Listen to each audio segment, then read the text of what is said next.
Giving Tuesday is all about celebrating generosity. And we're here to tell you that you have a chance to give back to a local nonprofit that means something to you. Boise State Public Radio is giving away $1,000 in on-air messaging to 2 randomly selected organizations that are nominated by you, our podcast listeners. Let's work together to uplift and give back to other nonprofits in Idaho by visiting us online at boisestatepublicradio.org to nominate your favorite nonprofit. More Idaho Matters now from the studios of Boise State Public Radio News. I'm Gemma Gaudette. When Tchaikovsky's iconic music begins to play, everybody knows it's time for the holiday season. The Nutcracker is the classic ballet starring Clara, the Mouse King, and the Sugar Plum Fairy. Ballet Idaho is back to kick off this year's performance, and our Morning Edition host George Prentice sat down with 3 of the dancers, including one who plays a saltwater taffy sailor, to talk about how much this story means to both performers and audiences. Let's take a listen. If you're not in the holiday mood yet, I promise you will be soon. So let's say good morning, first of all, to Adrian Kerr. Good morning. Maria Bounds? Yes. Maria, how are you today? I'm good. How are you? I'm glad you're here. And we are also here with Scarlett Fields. Hi. Scarlett, may I ask, are you a student? I am. Where do you go to school? I am a sophomore at Boise High. And Maria? Yeah, I go to North Junior High. And what year are you in? I'm in 7th grade. Adrian, how long have you been with Ballet Idaho? Since 2008. So this is my 17th season with the Nutcracker. I've talked to different dancers over the years. It is a relationship that you have with the Nutcracker. Yes, it is. It sure is. Love-hate. A little bit? Yeah, I think so. But from a business perspective, this is what keeps the lights on, right? Significantly, yeah. Nutcracker is probably one of our largest selling shows, and it does provide a substantial part of our budget. Most dancers play different roles. Which roles will you be portraying? So as a principal dancer with the company, Sugar Plum Fairy, which is sort of the lead of the second act. I'll also be doing the role of Arabian Coffee in the second act, which is the divertissements in the land of the sweets, which Clara and the Nutcracker visit in the second half of the ballet. And then the first half of the ballet, I'll be doing Clara's mother, whose name is Frau Stahlbaum. And I'll also be doing the Snow Queen in the land of the snow. When was the first time that you performed in a production for an audience? How old were you? 4, maybe? Oh my 5? gosh. Yeah. Really? Oh, yeah. I think I started dancing when I was 3. These girls probably the same. Yeah. There are either Nutcracker Christmas shows. We have Mini Mice in our Nutcracker, and they're probably 5 or 6, right? Yeah. Yeah, there's always roles in a dance academy, specifically Ballet Idaho. We want to be involving. Is a big production. It's huge. Okay, Maria Bounds. Yes. How old are you? I'm 13 You're years old. 13. When did you first dance in a production for an audience? Probably when How I old were was around 3. I was so in there it is. Yeah, a little recital. But my first time performing in the Nutcracker, I was maybe 5 or 6, and I was a Minnie Mouse. So. It is a familiar track, if you will, for a dancer? Definitely. What roles will you be dancing for this year's production of the Nutcracker? So this year I will be in the Children's March during Party Scene, which is probably one of my favorites. It's really fun. Well, Cavalry. let me pause you. How come? The party scene is really lively and full of color, and it's just a lot of fun to act out with friends. Very cool. Don't you get to do the maypole?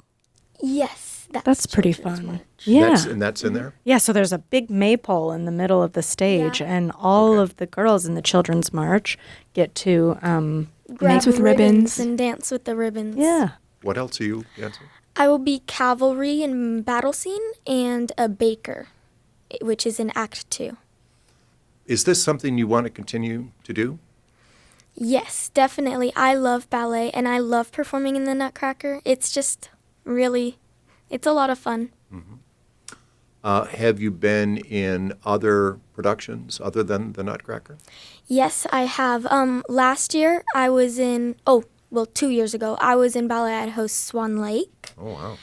and recitals and stuff. So, yeah. Okay. Well, and you compete as well, don't you? Oh, yes. I'm on the YAGP competition team. So, what is this?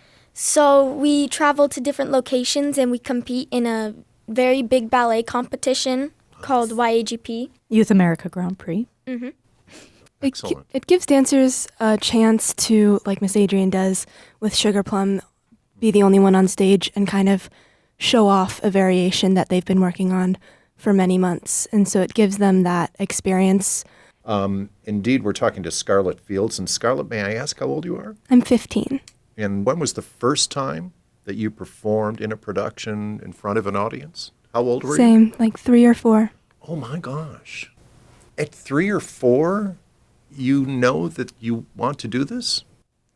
It starts out as, okay, you go to a ballet class because your mom signs you up, and then I fell in love with being on stage mostly. And also you have friends, and I don't know, I've grown up with being in the art form, and I love it. So Scarlett, which roles will you be dancing? I will be a saltwater taffy sailor and a ribbon candy fairy. And have you done the Nutcracker before? Yes.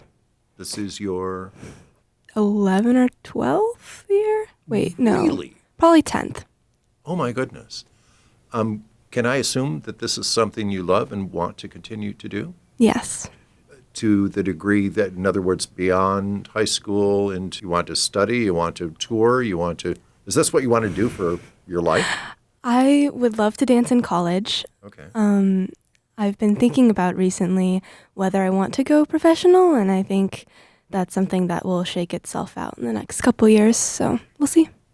Do you talk to more than a few dancers of Scarlett's age about what it takes to be a professional? So I teach Scarlett and many of her peers, so I do talk to them weekly about what it takes, what that in life some way or is, another, what yeah. that life We is. also see it during company rehearsals. You kind of get a glimpse into the life. And we have, Ballet Idaho has a youth company, so dancers my age can get a sense of maybe what it's like to be in the corps de ballet, or do a solo in a larger production just on our own. Do any of you have a sense of how many dancers are in a production? Like just roughly how many dancers would be in the Nutcracker? I know there's something like 100 children, Yeah. Yeah. Really? plus the company, so how And the many that training. is. Ballet Idaho Trainees. has a company. We have a trainee program, which Right. is essentially sort of to bridge that gap between the academy and then the company.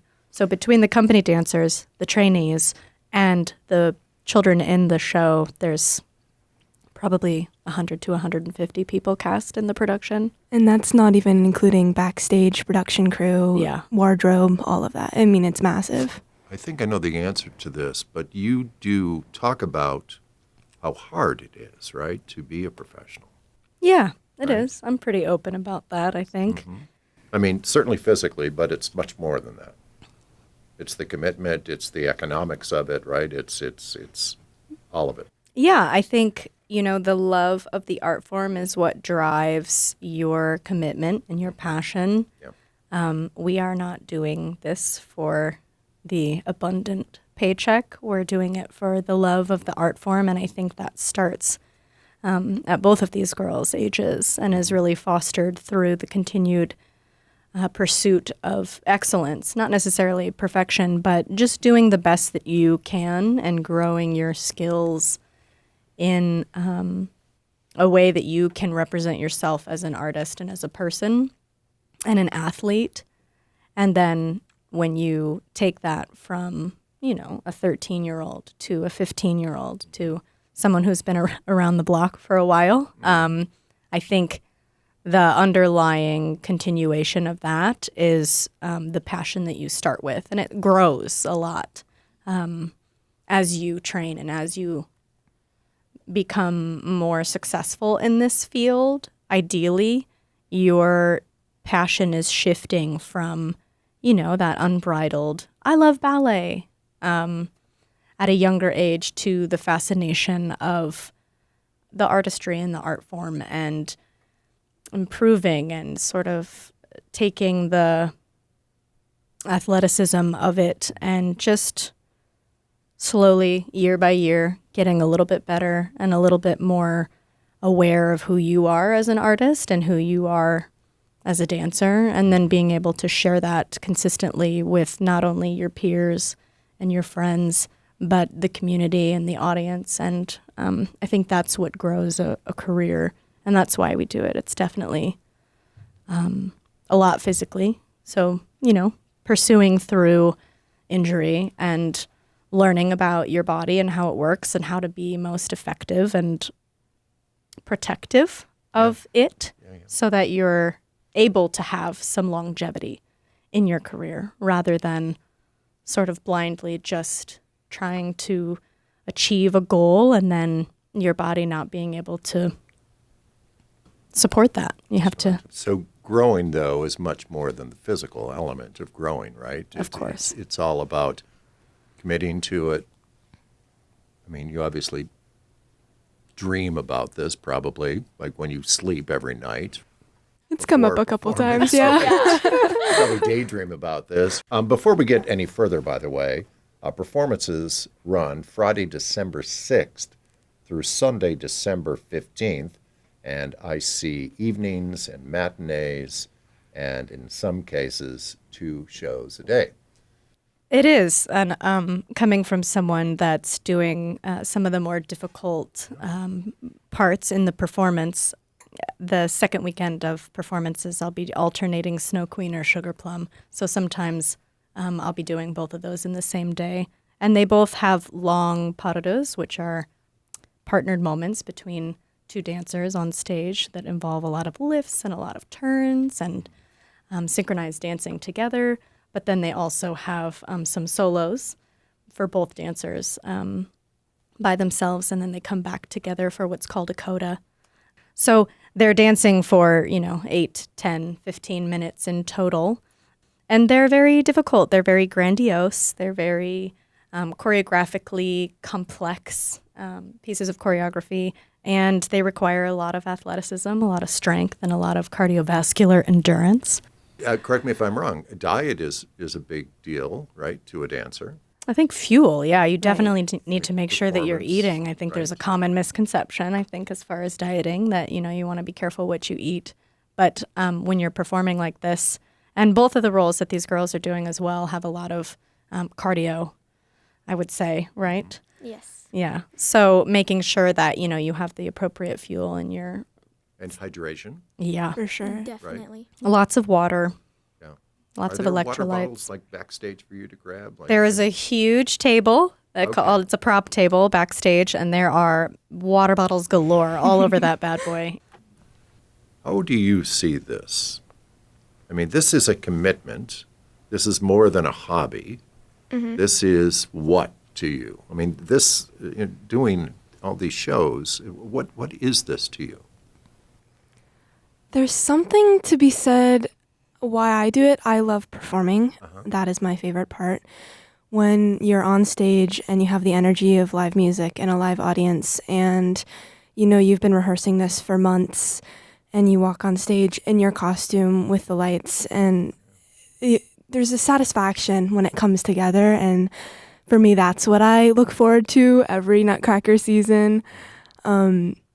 And there's a camaraderie fostered backstage that I also always come back to. Just, you're in rehearsals and you're in dress rehearsals with your friends from anywhere like till 10 p.m. at night sometimes. Wow. And that it's not only what goes on stage, but also what happens behind stage and backstage that keeps me coming back. Why do you do this? I don't know. It's a huge commitment. Yeah. I just always feel drawn to dancing and performing, especially the stage and the lights. And although we get funny looks sometimes, the dresses and the makeup and everything, it feels like Christmas, and it's very Christmas. Yeah. Yeah. As a matter of fact, I can't imagine Christmas without the Nutcracker. Yeah, and Right. I can't imagine it without seeing my friends and Okay. Wow. being on stage and acting. It's difficult not to go shopping and you're hearing holiday music, and every third song is the Nutcracker. Yeah. Or it's on the radio, right? What goes through your head? I mean, do you start moving? Is it an eye roll? Is it as like what is it for you guys? Because we just think of it as, oh, it's lovely Christmas music. But for you, it's like, oh my gosh, it's in your DNA. It does sometimes come as an electric shock. All of a sudden you hear the music and, I don't know, muscle memory kind of perk up a little, and then all of a sudden you hear Sugar Plum Fairy. It's like, yeah, oh my God. It's funny. Right? Are you guys doing the choreography in the aisles of the grocery store? I think you'd be excused if you. I think it would be perfectly okay. I'm sure that. I mean, have you ever just broken out? I have not done the sugar It's plum not a trigger? in the aisles of the grocery store. I think I hear it and I get a little concerned that I'm not where I should be, which is on wow. a stage in a Places. costume. Yeah. Places. Wow. This is a big chunk of your holiday season. The rest of us are going to be shopping and going to parties and just, going to shows, going to the movies, etc. You are going to be performing nonstop for a good chunk of the holiday season. Yeah. I think in total there's about 15 to 16 shows spread out over 3 weeks. What do you do when it's all over? I mean, Rest. do you just like go out for burgers and shakes, or like, or do you just sleep nonstop, or like, what do you do? All of the above. Have a big steak and then go to bed. Yes. Got it. Yeah. Wow. Have a nice long bath for sure, too. Yes. Yeah. You wouldn't be where you are unless each of you is incredibly talented, for certain. That said, it's got to be very exciting and almost a bit of a privilege to be a part of this, because a lot of people are going to see the Nutcracker for the first time. They're going to see your Nutcracker for the first time. And it'll be much like the experience that you had the first time you saw that, right? And you said, I want to be up there. Can you imagine? And it happens every Christmas. Our production is pretty exciting, if I do say so myself. What makes it extra We exciting? 'Cause revamped you've it seen more in- than a few. Yeah, I have. Okay. We revamped it in 2019, so we have a lot of new sets and a lot of new costumes and a lot of new props. And so visually, it's a spectacle. As the girls have said, the colors are really vibrant. I think the costumes are very period authentic, and I think we also utilize the Boise Philharmonic, and so we have beautiful live music in the Right. pit, which really just changes the energy of a performance when you have that partnership and collaboration. So there's a lot of energy coming off of the stage between the dancers and the musicians, and I think the audience can feel that. I think it's very palpable. Congratulations on being a part of this. It sounds wonderful, and great good luck to you. I know that, are you okay? Am I okay with saying great good luck? Yes, Yeah. good luck, break a leg. Break a leg? Don't, well, Such a theater you superstition. say break a leg in ballet? Yeah, And thank you so much for being here. thanks for you. having us. This is great. Thank you. That was our morning edition host, George Prentice, chatting with 3 of the dancers who are co-starring in Ballet Idaho's production of The Nutcracker, which starts this Friday. You've been listening to Idaho Matters from Boise State Public Radio. I'm Gemma Gaudette. We could all use a little help navigating the news these days. The Consider This podcast wants to give you a hand. 6 days a week, we'll help you make sense of the day's biggest news story and what it means for you in less than 15 minutes. Listen now to the Consider This podcast from NPR.